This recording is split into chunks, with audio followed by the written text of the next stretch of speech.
Hi PSA members, I can't believe that the PSA 23 National Flagship Conference is only 6 weeks away. And today, I'd like to announce that we have the Assistant Minister for Rural and Regional Health, the Honourable Emma McBride, and the Shadow Minister for Health and Aged Care, Senator Ann Ruston, both confirmed their attendance at PSA 23 to address the delegates. So if you haven't yet got your ticket, please do so as soon as possible. We'd love to see you there. So please join us in some of those very pertinent discussions around the issues that are affecting our profession. For those of you who are very familiar with the Office of Impact Analysis report would know that the Office of Impact Analysis predicts a $3 billion cut to community pharmacists over the forward estimates. And it's so important now to draw parallel to what we all are very familiar with, the Medicare rebate freeze that affected general practice.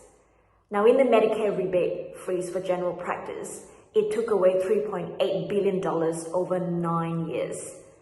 And despite that, implemented over 9 years, we have all observed the negative impact of that freeze on workforce of GPs, on accessibility, and on the quality, on the services that GPs provide. And we need to try and avoid the same from happening. It is so important that Australians continue to have access to quality and accessible pharmacy services by pharmacists.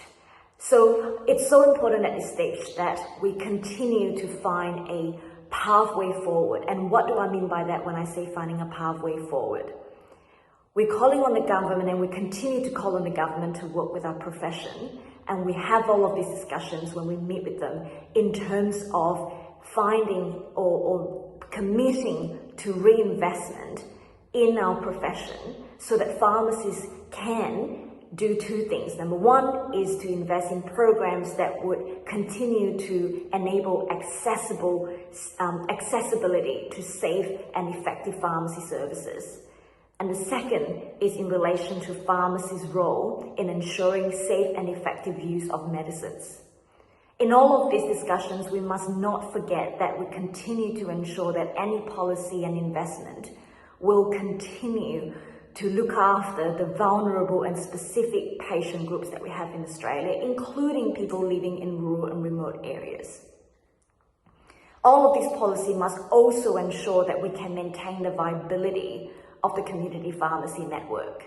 And on this, I really need to highlight again how important it is for us to work collaboratively within our profession and that we maintain solidarity.